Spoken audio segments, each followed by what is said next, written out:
Όλοι γνωρίζετε ότι μαζί μας σήμερα βρίσκεται η Διαμάντα η Μανολάκου. Θα συζητήσουμε σήμερα για τις πολιτικές εξελίξεις και εν ώψη των ευρωεκλογών. Θα θέλαμε η συζήτηση να ανοιχτεί μετά τη Διαμάντα τη Μανολάκου, να γίνουν και ερωτήσεις, να πείτε κι εσείς από τον περίγυρό σας και γενικότερα οτιδήποτε προβληματίζει, οτιδήποτε απασχολεί και έτσι να έχουμε ένα ολοκληρωμένο αποτέλεσμα και από την πλευρά του κόμματος με την ενημέρωση της Διαμάντος, αλλά και από εσάς, που είναι πολύ σημαντικό να μπορέσετε να μας μεταφέρετε και προβληματισμούς και σκέψεις και ό,τι ακούγεται γενικότερα από τον περίγυρό σας. Θα δώσουμε το λόγο στη Διαμάντα τη Μανολάκου.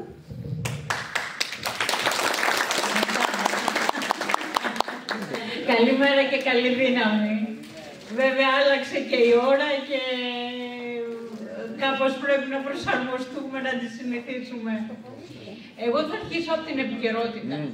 Και το λέω γιατί εάν δει κανείς τι βάζουν και τα πρωτοσέλιδα, τι παίζουν οι τηλεοράσεις, τι στα διάφορα πολιτικά τραπέζια, τι κυριαρχεί, ουσιαστικά το τρίμερο της μομφής προς την κυβέρνηση που κάνανε τα σοσιαλδημοκρατικά κόμματα μαζί με την Κωνσταντοπούλου. Τι ρωτάνε οι δημοσιογράφοι? Το λέω γιατί σήμερα ο ριζοσπάστης έχει ένα ένθετο, γι' αυτό έχει σημασία κανείς και να το ξεφυλίσει. Δεν ρωτάνε για τις αιτίες αυτού του εγκλήματος. 57 νεκροί και κυρίως νέοι άνθρωποι. Γιατί κανείς όταν ανιχνεύει τις αιτίες σημαίνει ότι θα θελήσει και να τις διορθώσει. Ή δεν βάζουνε αν σήμερα παραμένει ασφαλής ο σιδηρόδρομος. Ή ακόμα να τα συνδέσουν με όλα όσα συμβαίνουν και με την καθημερινότητα. Με την ακρίβεια, με το μισθό που δεν φτάνει, για τα ακριβά ενοίκια, για την ιδιωτικοποίηση στην υγεία ή για τις μπαραλιασμένα νοσοκομεία και τα απογευματινά ιδιωτικά χειρουργεία που πληρώνει ο κόσμος που έχει ανάγκη. Και τόσα άλλα θέματα που βασανίζουν τις λαϊκές οικογένειες. Τι ρωτάνε λοιπόν? Δεν ρωτάνε τίποτα από όλα αυτά τα ερωτήματα. Ρωτάνε ποιοι ήταν οι κερδισμένοι και ποιοι οι χαμένοι από το τρίμερο της συζήτησης της μομφής. Απ' τη μια βγάζουν κερδισμένο το Πασόκ γιατί είχε την πρωτοβουλία της μομφής. Άλλοι λένε, μα πλακάκια τα κάνανε. Και το λέω πλακάκια τα κάνανε γιατί βγήκε με αφορμή, η μομφή έγινε με αφορμή το στικάκι που δημοσίευσε το συγκρότημα του βήματος και απ' την άλλη τη γιορτή του Βαγγέλη του Μαρινάκη του με το εκδότη με. Λέω, ήταν δύο υπουργοί επίσκεψη. Άλλοι λένε ότι αυτό συνέβαλε στη συσπήρωση της Νέας Δημοκρατίας που είναι σκορποχώρη. Άλλοι βγάζουν κερδισμένη τη Νέα Δημοκρατία γιατί μέσα από αυτό συσπηρώθηκε για να δώσει τη μάχη των ευρωεκλογών. Όμως υπάρχουν και άλλοι που θεωρούν χαμένη τη Νέα Δημοκρατία γιατί εξαναγκάστηκε να χάσει δύο υπουργούς. Μάλιστα ήταν από το στενό περιβάλλον, δηλαδή εμπιστοσύνης του Μητσοτάκη και που τους έχασε, λες και έχασε η Βελονιά Βελώνη, γιατί η ουσία είναι άλλαξε η αντιλαϊκή πολιτική. Εντάξει, φεύγουν μερικά πρόσωπα, αλλάζει η αντιλαϊκή πολιτική. Και μάλιστα είναι γελίο, να το χαρακτηρίσω έτσι, όταν λένε ότι αυτοί οι δύο υπουργοί πήγανε στη γιορτή στο πάρτι του Μαρινάκη και ήταν μια κοινωνική επίσκεψη. Δηλαδή μας κοροϊδεύουν και μπροστά στα μούτρα μας, δεν το λέω. Έτσι τα ονομάζουν κοινωνικές επισκέψεις στα λεσβερίσια με την ολιγαρχία, οι στενές επαφές δηλαδή. Όμως να ξέρετε ότι όταν κατατίθεται μία μομφή, μπορεί να αναφέρεται σε ένα θέμα εδώ στα τέμπη, αλλά αφορά τη συνολική πολιτική της κυβέρνησης. Δηλαδή, ανοίγεται η βεντάλια σε όλα τα θέματα που αφορά την κυβερνητική πολιτική. Και με αυτή την έννοια, μόνο το ΚΚΕ ανέδειξε ότι η πολιτική της Ευρωπαϊκής Ένωσης και των κυβερνήσεων του κόστους, ωφέλους, είναι το βασικό στοιχείο της πολιτικής τους, κυριαρχεί παντού και κυριαρχεί και στο σιδηρόδρομο και στο έγκλημα των τεμπών και στην υγεία και στα αντιπλημμυρικά και στην αντιπυρική προστασία και στην κοινωνική πολιτική και αλλού, παντού. Είναι πολιτικές της Ευρωπαϊκής Ένωσης και των κυβερνήσεων με θύματα την εργατική τάξη και τα λαϊκά στρώματα, δηλαδή την πλειοψηφία του λαού.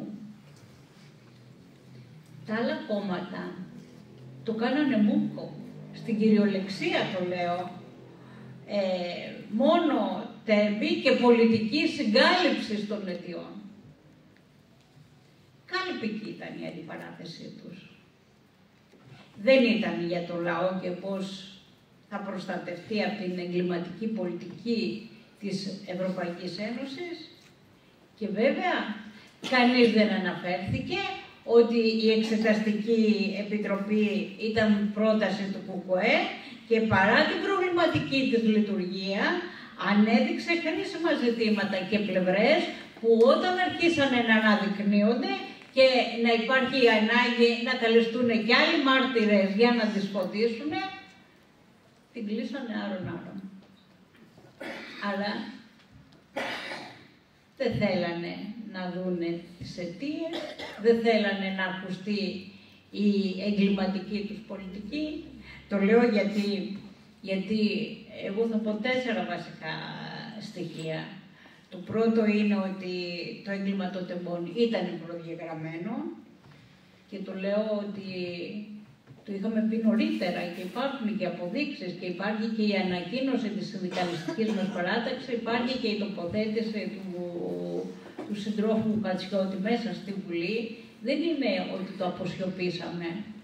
Όπως λέμε, μια σειρά πράγματα ακριβώς για να πιέζουμε, για να παίρνουν μέτρα.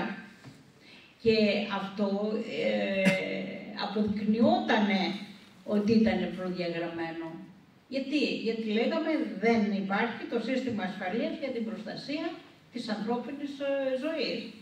Και συνεχίζει να μην έχει ολοκληρωμένο σύστημα. Και μετά την απώλεια αυτών των 57 ψηφών, αποδεικνύοντας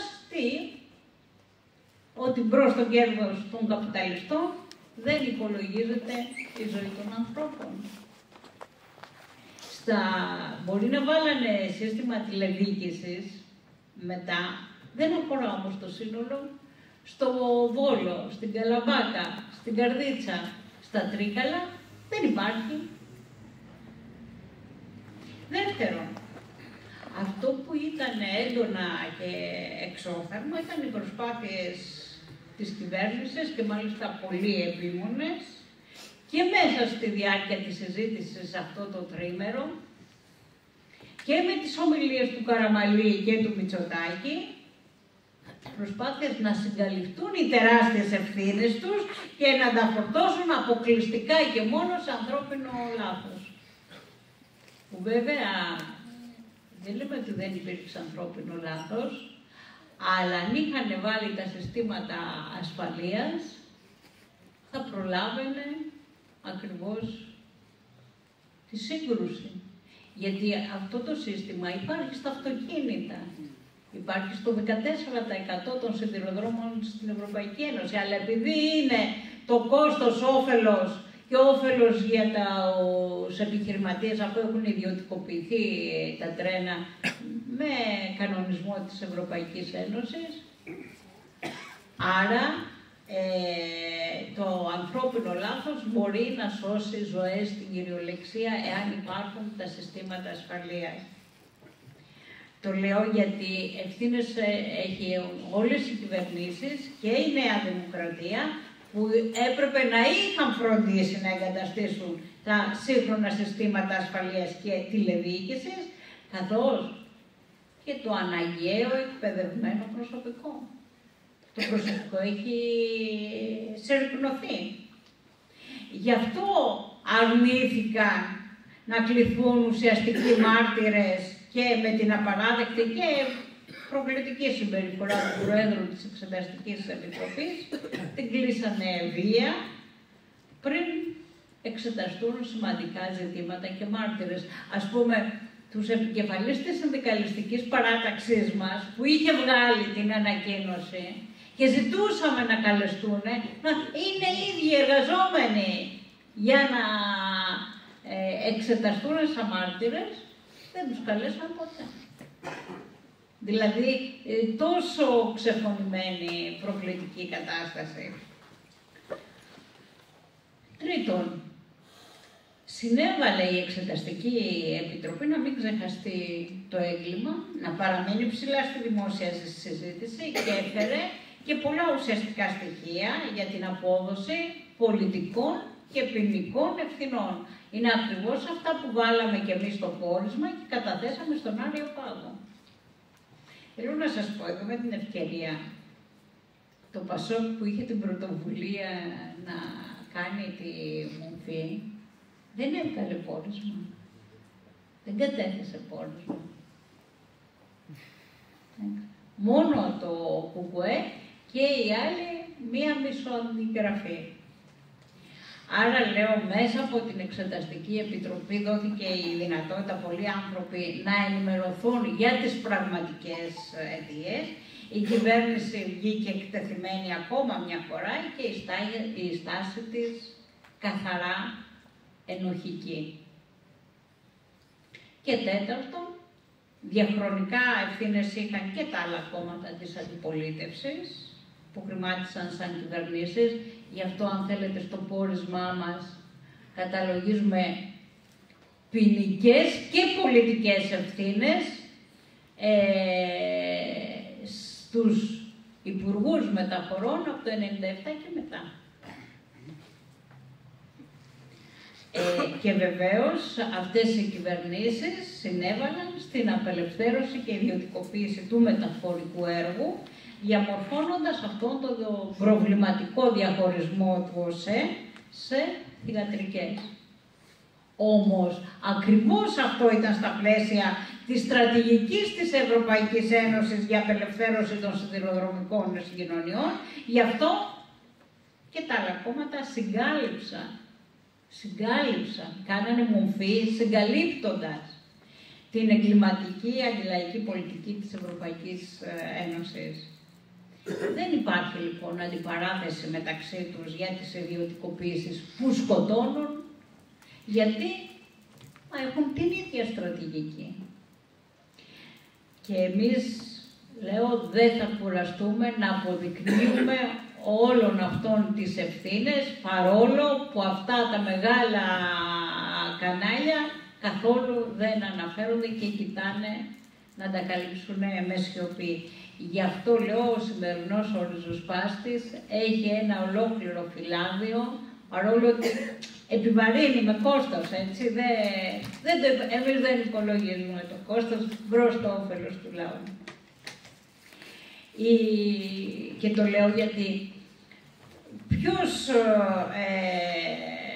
ιδιωτικοποίησε πρώτος? Το 2017 ο ΣΥΡΙΖΑ. Και όταν λέμε ΣΥΡΙΖΑ το 2017 είναι ο σημερινός ο ΣΥΡΙΖΑ του Κασελάκη μαζί με τη Νέα Αριστερά, που παριστάνει ότι είναι ένα καινούριο κόμμα χωρίς να κάνει αυτοκριτική το τι έχουν κάνει μέχρι τώρα. Και τι έκανε? Έδωσε για 45 εκατομμύρια ευρώ την Τρενοσέ στην Ιταλική εταιρεία. 45 εκατομμύρια ευρώ. Και τι έδωσε και πρίκα? 250 εκατομμύρια ευρώ. Δηλαδή 5-5,5 φορές θα αγόραζε την Τρενοσέ. Και μετά ακολούθησε και η Νέα Δημοκρατία το 2022. Πόσα της έδωσε? Άλλα 750 εκατομμύρια. Ναι, τσάμπα χρήμα, 750 εκατομμύρια. Τι αύξηση δώσανε τώρα, 50 ευρώ, Έτσι να καταλαβαίνουμε δηλαδή και να κάνουμε και τις συγκρίσεις, Και τα δίνει, γιατί όμως, γιατί έδωσε η Νέα Δημοκρατία 750 ευρώ. Για την άγωνη γραμμή Αθήνα-Θεσσαλονίκη. Ναι, άγωνη γραμμή. Ναι, γιατί λοιπόν το κάνουνε μόκο και στη συζήτηση στο τρίμερο της μορφής. Τελικά είναι αυτό που λέμε και αποδεικνύεται κάθε μέρα ότι είναι μια συνενετική αντιπολίτευση προς τη Νέα Δημοκρατία και μάλιστα αξιόπιστη. Και την ίδια μέρα της ψηφοφορίας, στην πλατεία Συντάγματος, έξω από το Υπουργείο Οικονομικών, ήταν οι εργάτες της ΛΑΡΚΟ που διαδήλωναν μαζί με τα παιδιά τους για να μην κλείσει το εργοστάσιο και βγαίνουν στον δρόμο χωρίς μεροκάματο για να θρέψουν την οικογένειά τους. Και αυτό είναι ένα διαχρονικό έγκλημα για τη μεγαλύτερη εταιρεία της Ευρώπης που θέλουν να τις βάλουν λουκέτο και διαχρονικά έχουν ευθύνη όλοι τους. Ναι, απ' τη μια μπουκώνουν με εκατομμύρια ευρώ τσάμπα χρήμα τους επιχειρηματίες, και τελικά δεν βάζουν τίποτα από την τσέπη τους, αντίθετα παίρνουν και επιπλέον. Και απ' την άλλη κλείνεις και πετάς στον δρόμο ανθρώπους που μπορούν να παράγουν από μια χρήσιμη και μεγάλη βιομηχανία. Και τα αναφέρω αυτά γιατί, ναι, μπορεί να είναι μεμονωμένα, αλλά είναι όλα μαζί. Όπως να σας πω και κάτι άλλο. Την περασμένη Παρασκευή κάναμε την επερώτηση για την υγεία. Εμείς είχαμε προετοιμαστεί ήδη, είχαμε και εδώ, γυρίσαμε όλα τα κέντρα υγείας. Είχαμε πάει και στο κέντρο υγείας της Σαλαμίνας, συζητήσαμε μαζί τους, τους είπαμε ότι θέλουμε στοιχεία εν ώψη αυτής της συζήτησης. Τα βάλαμε. Και την άθλια κατάσταση που υπάρχει, αυτή που βιώνουμε και πόσο ο κόσμος πεθαίνει άδικα γιατί είναι υποστελεχωμένα, ξεχαρβαλωμένα και τα κέντρα υγείας και τα δημόσια νοσοκομεία, αλλά και τα καινούργια που υπάρχουν. Δηλαδή, όταν σου βάζει να πληρώνεις 3 και 5 ευρώ για τις εξετάσεις που σου συνιστά ο γιατρός να πάει να κάνεις, θώρακος, αιματολογικές κλπ. Καθίστε ρε παιδιά, πού είναι η δημόσια υγεία, ενώ πληρώνεις ασφαλιστική εισφορά, να πληρώνεις και το χαρτί που σου γράφει τι πρέπει να κάνεις ή τις μεγάλες ελλείψεις στους γιατρούς κλπ. Και βέβαια έχεις και τα καινούργια και την ιδιωτικοποίηση μέσα από τα απογευματινά χειρουργεία στα δημόσια νοσοκομεία. Βάλαμε όλα όσα υπάρχουν και βασανίζουν τον κόσμο και καταλαβαίνετε όσοι έχετε επισκεφτεί και νοσοκομεία, αλλά και εδώ από το κέντρο υγείας. Πόσες φορές έχουμε πάει και πόσες πιέσεις, ναι, και όλο αλλάζει η κατάσταση προς το χειρότερο. Ποια ήταν η απάντηση του Γεωργιάδη? Η απάντησή του είναι, όχι βέβαια για να συμπληρώσει ή πότε θα συμπληρώσει ή θα το προσπαθήσει, τα δεκάδες χιλιάδες κενά που υπάρχουν στα κέντρα υγείας και στα δημόσια νοσοκομεία με διορισμούς γιατρών. Όχι, αυτό λες και δεν το άκουσα ποτέ. Αλλά ότι δεν βρήκαμε μία λέξη να πούμε για το μεγάλο έργο που κάνει η κυβέρνηση. Ποιο έργο? Ναι, μιλάμε το θράσος όλο του το μεγαλείο. Μας ενημέρωσε λοιπόν ότι 1 εκατομμύριο από το Ταμείο Ανάκαμψης πάνε στα νοσοκομεία. Ήταν και αυτό που ανακοινώνανε και είχαν κάνει περιοδεία στο Μεταξά μαζί με το Μητσοτάκη. Ξέρετε, εκεί κλείνει και το κέντρο μαστού που έχουν. Μία είχε μείνει και δεν μπορεί να λειτουργήσει, ήδη δεν λειτουργεί. Μιλάμε αντικαρκυνικό. Και είχαν οργανώσει την ημέρα που είχαμε την επερώτηση, είχαν την προηγούμενη οργανώσει ιδιωτικό χειρουργείο, γενικό, όχι για καρκινοπαθείς, μέσα στο αντικαρκυνικό νοσοκομείο χειρουργήσανε μη καρκινοπαθή. Δηλαδή τρώνε και τη σειρά αυτών που έχουν την ανάγκη. Και τα σκάνε. Λοιπόν, πού θα πάνε? Δεν θα πάνε, λέω, σε προσλήψεις. Θα πάνε για βάψιμο των νοσοκομείων και ξενοδοχειακή υποδομή. Αυτό κάνουνε. Γιατί όμως πρέπει να τα βάψουν, να βάλουν καινούρια κρεβάτια κλπ. Και να τα κάνουν πολυτελείας. Γιατί θα παραχωρηθούν σε ιδιωτικές ασφαλιστικές εταιρείες. Αυτό εδώ και χρόνια έχει υποθεί, χάρη στις κινητοποιήσεις έχει καθυστερήσει, τώρα είναι και προαπαιτούμενο στο Ταμείο Ανάκαμψης και πάνε τα λεφτά να ετοιμάσουν την υποδομή για να μην έχουν έξοδα συντήρησης οι ασφαλιστικές εταιρείες, δηλαδή οι επιχειρηματίες. Και αυτό το κάνουμε συνεχώς, δηλαδή όταν προχωρήσανε και είχαν προγραμματίσει την ιδιωτικοποίηση των λιμανιών, πριν ένα πολύ μεγάλο κομμάτι κοινοτικών πόρων δόθηκε με την προϋπόθεση ότι πρέπει να εξυγχρονιστούν όλα τα λιμάνια. Γιατί αυτός που το παίρνει ο επιχειρηματίας δεν μπορεί να δίνει λεφτά για συντήρηση. Τι να πληρώνει, έτσι. Πρέπει μόνο να βγάζει και αφορολόγητα. Ούτε θα κάτσουν να χτίσουν ιδιώτες νοσοκομεία. Θα πάρουν έτοιμα δημόσια τμήματα δημοσίων νοσοκομείων και θα ανταλυμμένονται για την κερδοφορία τους. Αυτοί το κάθε βήμα ξέρουν και το επόμενο. Είναι πόσο δυνατοί πρέπει να είμαστε εμείς για να τα εμποδίζουμε, όχι να κάνουν βήματα, αλλά να τους ισοπεδώνουμε. Γιατί ξέρουμε καλά ότι και αυτές τις κλίδες και τους θαλάμους τα αρπάζουν, θα τα στερήσουν από τους ασφαλισμένους, από το λαό που πλήρωσε από τον προϋπολογισμό και τους φόρους που είναι καταιγίδα. Η παραπέρα ιδιωτικοποίηση της υγείας συνολικά είναι προαπαιτούμενο του Ταμείου Ανάκαμψης, όπως και η παραπέρα ιδιωτικοποίηση στο νερό, η μεγαλύτερη διεύρυνση στις ελαστικές σχέσεις απασχόλησης. Θα το πούμε και πιο αναλυτικά. Να λοιπόν, ποιοι θα μασουλάνε τα 36 δισεκατομμύρια του Ταμείου Ανάκαμψης. Δηλαδή αυτό το υπερμνημόνιο, γιατί θα τα επιστρέψουμε αυτά τα λεφτά.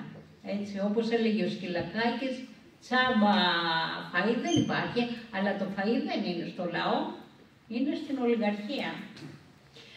Να γιατί η συνένεση πάει σύννεφο.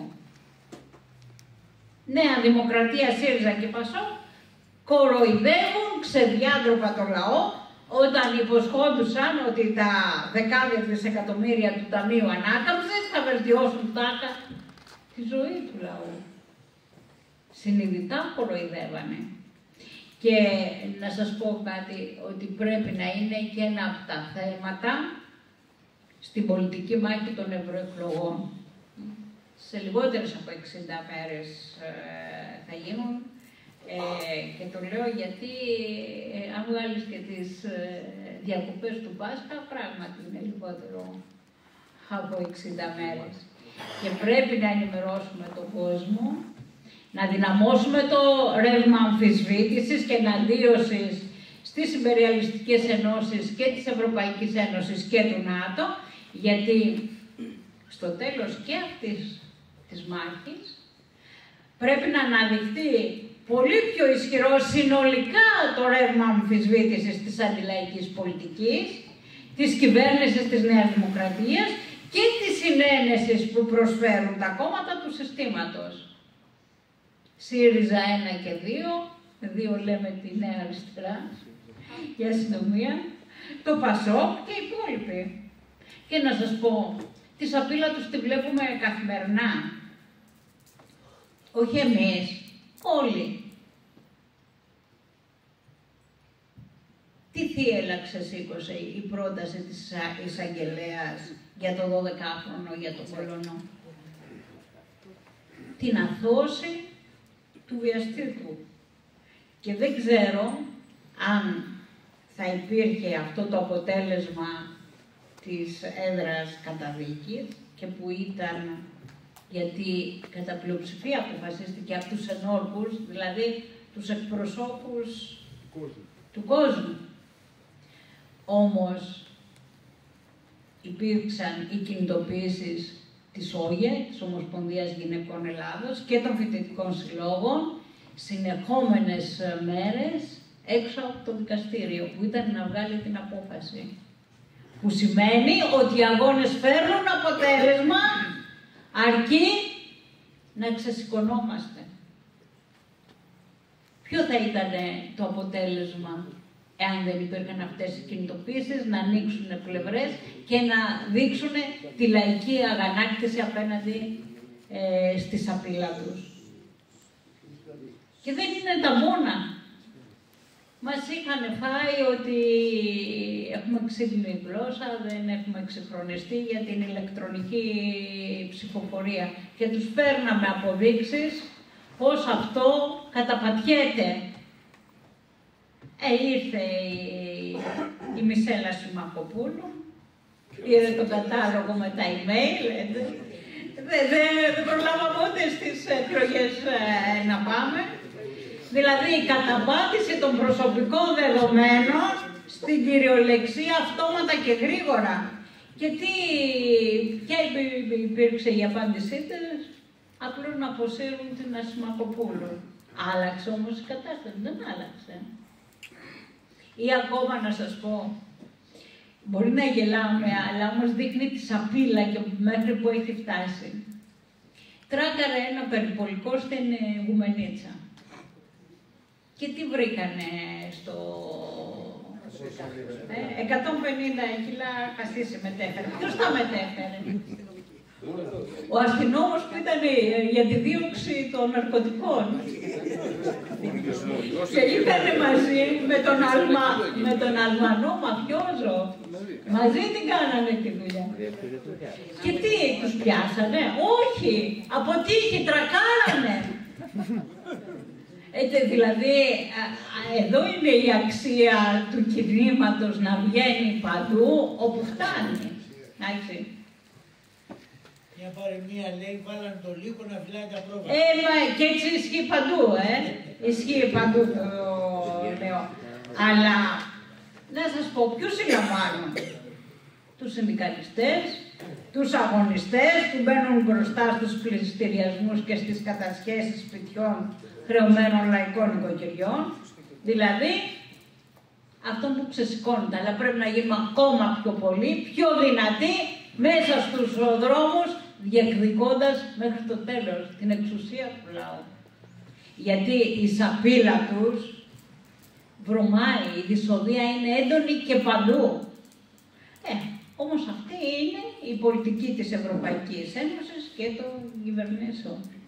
Γι' αυτό στο στόχαστρο πρέπει αποφασιστικά να μπει η Ευρωπαϊκή Ένωση των μονοπωλίων και του πολέμου, τσακίζοντας, που τσακίζουν κάθε λαϊκό δικαίωμα με τις κατευθύνσεις και τις αποφάσεις τους σε όλους τους τομείς της ζωής μας.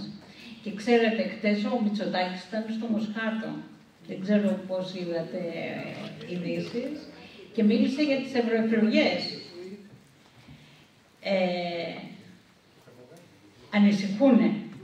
Ανησυχούν για τις ευρωεκλογές, γιατί και ένας κόσμος που ψήφισε τη Νέα Δημοκρατία μας φτάνει εμάς, πόσο σε αυτούς, και αρχίζει από τότε που συζητιόταν το νομοσχέδιο για τα ομόφυλα ζευγάρια, ένας κόσμος τους ότι θα ψηφίσει κουκουέ και ένας άλλος κόσμος τους ότι δεν θα πάει να ψηφίσει καθόλου.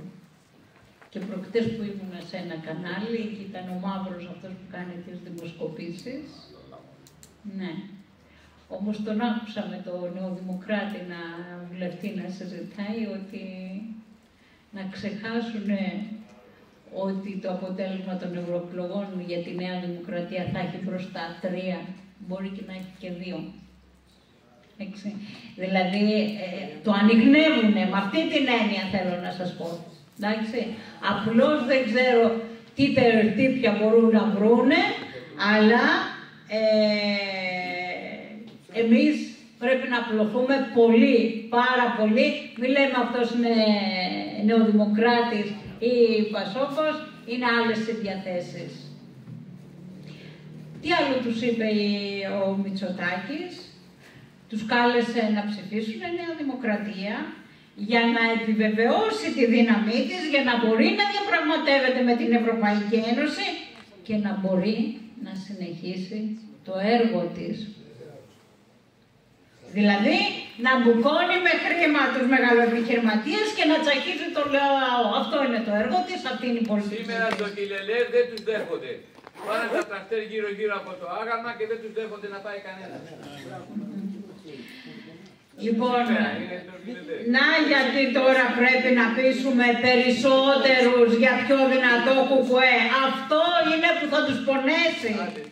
Και αγανακτισμένοι από αυτή την πολιτική είναι και από την αξιωματική αντιπολίτευση. Είναι πολύ να τους προσεγγίσουμε και να θυμίσουμε, ναι, πρέπει να τα θυμίζουμε, ότι μόνο το ΚΚΕ καταψήφισε τη συνθήκη του Μάστριχτ στην Ελληνική Βουλή το 1992. Μετά την ΟΝΕ, την Ευρωζώνη και τη συνθήκη της Λισαβόνας. Όλα αυτά ανοίξανε τον ασκό του αιώλου σε βάρος των λαών.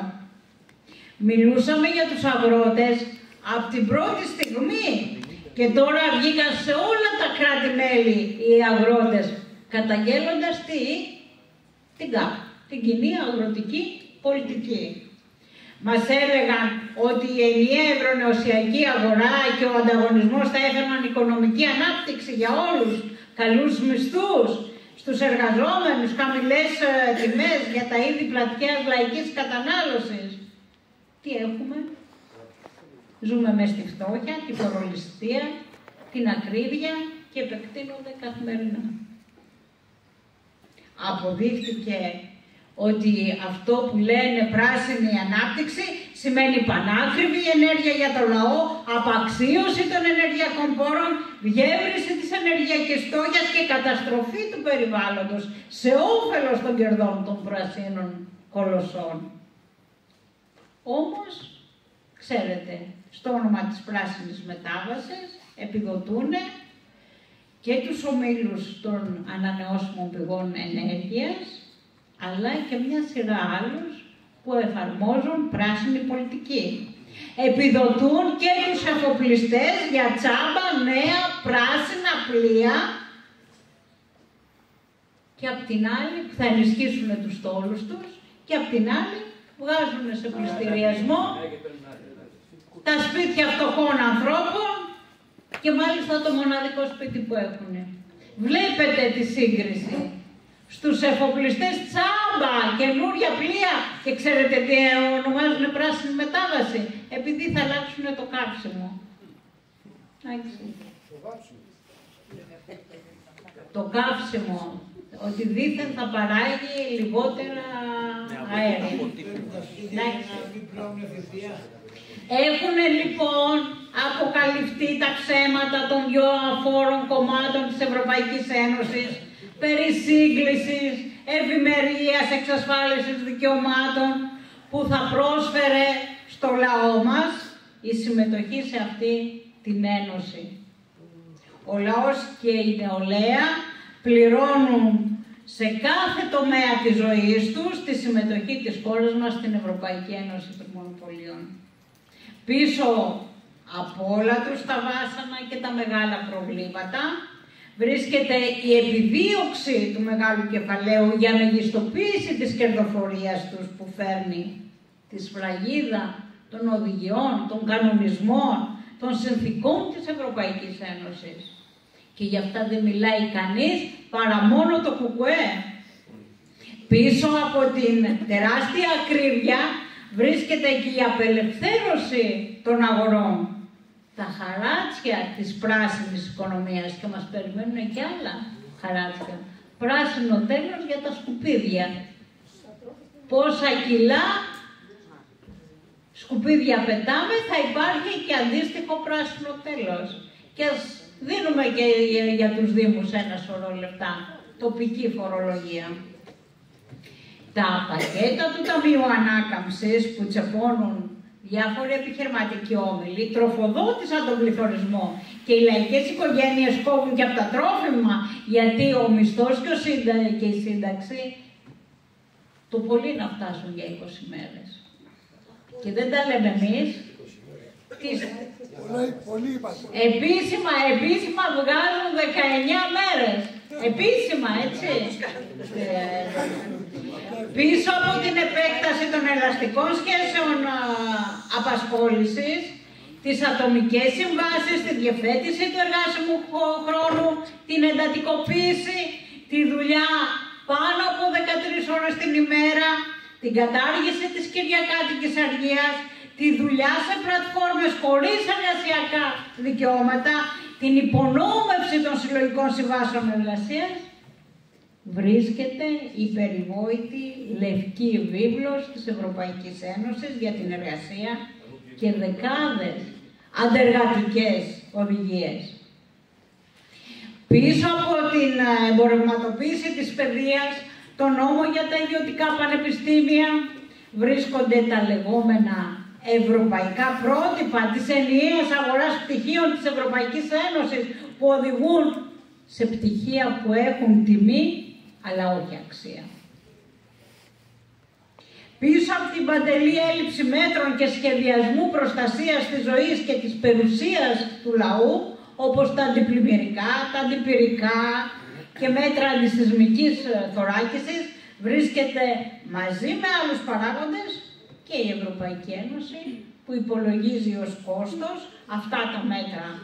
Ακριβώς γιατί υπολογίζει ως όφελος την ικανοποίηση των συμφερόντων, δηλαδή τα άπλιστα κέρδη του μεγάλου κεφαλαίου. Πίσω από το προδιαγραμμένο έγκλημα των τεμπών που συγκλώνησε τη χώρα βρίσκεται η πολιτική της απελευθέρωσης των μεταφορών και της πολιτικής κόστους-οφέλους της Ευρωπαϊκής Ένωσης. Ακριβώς αυτό που αποσκιώπησαν τα κόμματα αυτά που υπέγραψαν τη μορφή. Γι' αυτό, αν θέλετε, εμείς κάναμε μορφή και στην κυβέρνηση και στα κόμματα του Ευρωμονόδρομου. Και το είπαμε δυνατά και καθαρά, αλλά τα μεγάλα μέσα ενημέρωσης δεν το αναδείξανε. Γιατί αυτούς στηρίζουνε. Γι' αυτό πρέπει να διαβάζουμε και ριζοσπάστη και να βλέπουμε το πόρταλ το 902 για να εξοπλιζόμαστε, αλλά πάνω απ' όλα να μαθαίνουμε την αλήθεια. Μήπως και πίσω από το ξεκλήρισμα των βιοπαλαιστών αγροτών δεν βρίσκεται η εφαρμογή της κοινής αγροτικής πολιτικής που συνεχίζει να τους καταλυστεύει?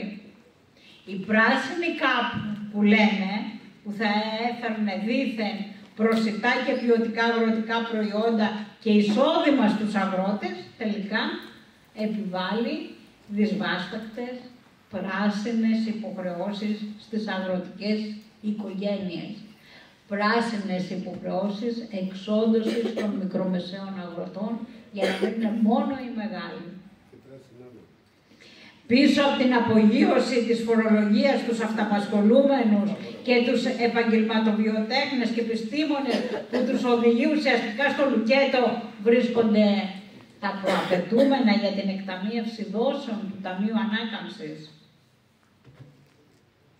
Γι' αυτό, αγαπητοί φίλοι και σύντροφοι, λένε ότι το Κομμουνιστικό Κόμμα Ελλάδας μπορεί να κοιτάει το λαό στα μάτια, γιατί από την πρώτη στιγμή είπε την αλήθεια για την Ευρωπαϊκή Ένωση Και όλα αυτά τα χρόνια επιβεβαιώθηκε και ο καθένας και η καθεμιά μπορούν να το κρίνουν και από την ίδια τη ζωή τους.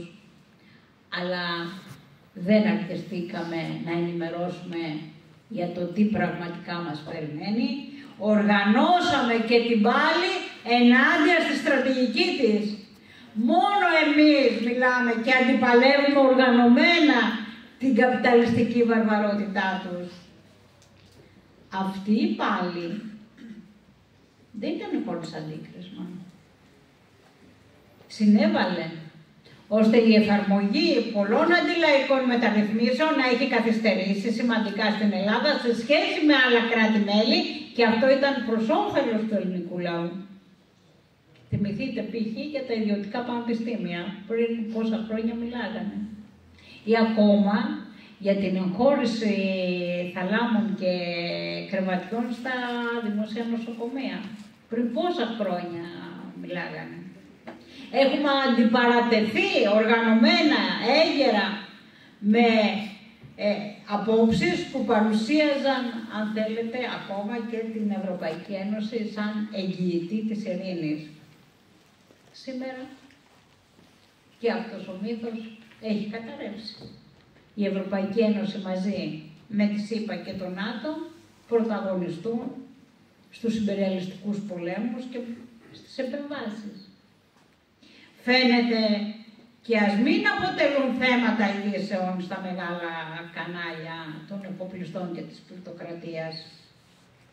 Και φαίνεται από την υποστήριξη της κυβέρνησης στο κράτος δολοφόνων και των άλλων κομμάτων, όχι μόνο της κυβέρνησης, υποστήριξη στο κράτος δολοφόνο του Ισραήλ, που έχει αιματοκυλήσει τη Γάζα και έχει οδηγήσει σε γενοκτονία τον Παλαιστινιακό λαό, από τη συμμετοχή της στον ιμπεριαλιστικό πόλεμο στην Ουκρανία, σε έναν πόλεμο που συνεργάζεται στενά με την αστική τάξη της Ουκρανίας, τη ΣΥΠΑ και το ΝΑΤΟ στη σύγκρουσή τους με την καπιταλιστική Ρωσία και τους συμμάχους της. Φυσικά, στα πλαίσια του ανταγωνισμού και των αντιθέσεων μεταξύ τους, μέσα στο ευρωατλαντικό στρατόπεδο. Η Ευρωπαϊκή Ένωση έχει δώσει στο Ζελένσκι 78 δισεκατομμύρια ευρώ, αστρονομικό ποσό. Και αυτά είναι λεφτά από το μόχθο και τη φορολογία των λαών. Και τι αφορούν? Όπλα, πυρομαχικά, βάσεις και βεβαίως προσπαθούν να μοιράσουν το μεγάλο φαγοπότη της ανοικοδόμησης της καταστραμμένης Ουκρανίας που θα ακολουθήσει. Γίνονται συζητήσεις αυτή τη στιγμή. Το καταλάβαμε και από τη συνάντηση του Μητσοτάκη με τον Ζελένσκι στην Οδυσσό. Η Ελλάδα με την εμπλοκή της γίνεται στόχος αντιπίνων. Ήδη οι πρώτες προειδοποιητικές βολές δοθήκανε. Η Ευρωπαϊκή Ένωση πρωταγωνιστεί μαζί με τη ΣΥΠΑ και τον ΝΑΤΟ στους ιμπεριαλιστικούς πολέμους και η παράδειγμα είναι η Ασπίδα στην Ερυθρά Θάλασσα. Δίπλα στην Αμερικανο-Βρετανική επιχείρηση Φρουρός της Ευημερίας, στο όνομα αντιμετώπισης των Χούθη με το πρόσχημα προστασία της ναυσιπλοείας. Δηλαδή, προστασία των συμφερόντων των εφοπλιστών. Και γι' αυτό στάλθηκε η ελληνική φρεγάτα Ύδρα, εδώ που κάναμε στη Σαλαμίνα επανειλημμένες κινητοποίησεις, μόνο εμείς ήμασταν, για να εμποδίσουμε τη συμμετοχή μας. Κι όμως τεράστιοι οι κίνδυνοι και η ζωή των αξιωματικών και των αυτών για να φυλάξουν τα συμφέροντα των εφοπλιστών. Το ξέρετε ότι υπήρξαν πολλές παραιτήσεις ένστολα, άλλους τους τρομοκρατήσανε.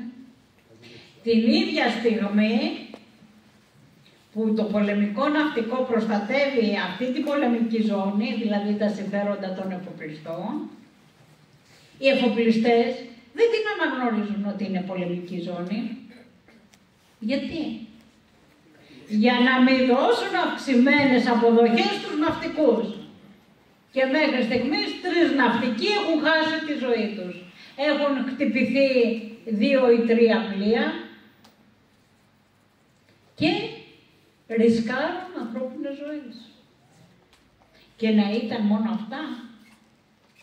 Ταυτόχρονα η Ευρωπαϊκή Ένωση αντιμετωπίζει την Τουρκία σαν στρατηγική σημασία εταίρο, επιδιώκοντας την πιο σταθερή πρόσδεσή της στο ευρωατλαντικό στρατόπεδο, στην αντιπαράθεση με τη Ρωσία και την Κίνα.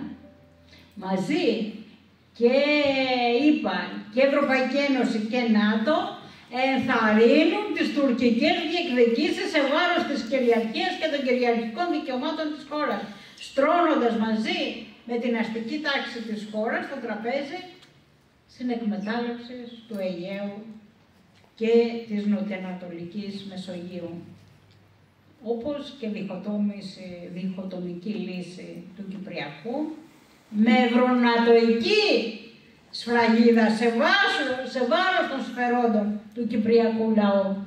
Δεν είναι τυχαίο ότι ο γραμματέας 3 μέρες ξεκινάει από την Κύπρο. Έχει και το συμβολικό και το ουσιαστικό νόημα.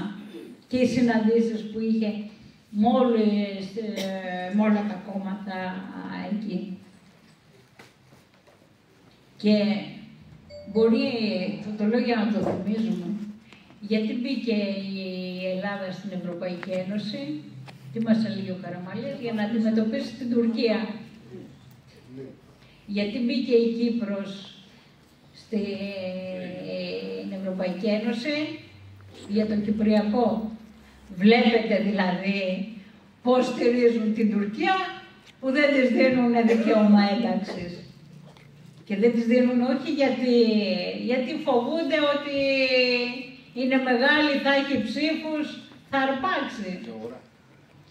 Να γιατί λοιπόν, αγαπητοί φίλοι και σύντροφοι, πρέπει να ανοιχτούμε σε περιοδίες, σε συσκέψεις, σε συζητήσεις, με φίλους, συναδέλφους, στον χώρο της δουλειάς, με συγγενείς, με γείτονες, για όλα αυτά τα ζητήματα, για να συνειδητοποιήσουν ότι αυτό που συμφέρει είναι να δυναμώσουν οι αγώνες και η αγωνιστική ψήφος, ενισχύοντας το ΚΚΕ ακόμα πιο δυνατά στην Ευρωβουλή. Μάχη δίνεται και εκεί. Και ο χρόνος, λέω, είναι λίγος. Μέχρι τις 9 Ιούνιου. Όμως, μάχη θα δώσουμε και για την απεργία στις 17 του Απρίλη, για να ξεπεράσει ακόμα και αυτή τη μεγάλη που έγινε στις 28 του Φλεβάρι, και πρέπει να το κάνουμε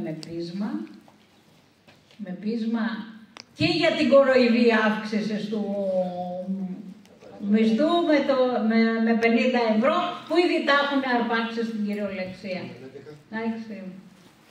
Το αναφέρω και κάνω τη σύγκριση με την απεργία στις 28 του Φλεβάρι, γιατί ήταν από τις μεγαλύτερες απεργίες των τελευταίων ετών. Και μπορεί πλέον να γραφτεί στις σελίδες του εργατικού κινήματος της χώρας μας. Σε 72 πόλεις της Ελλάδας βγήκαν στους δρόμους. Συναντήθηκαν οι εργάτες που παλεύουν για αυξήσεις στους μισθούς, στις συλλογικές συμβάσεις, και με τους αγρότες που ήταν στους δρόμους για 35 μέρες, στα μπλόκα, παλεύοντας για την επιβίωσή τους.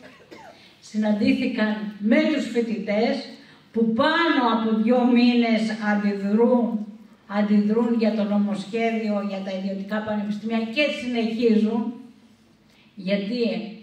Γιατί το φοιτητικό κίνημα έδειξε ότι μπορεί να ακυρώσει και νόμους ψηφισμένους.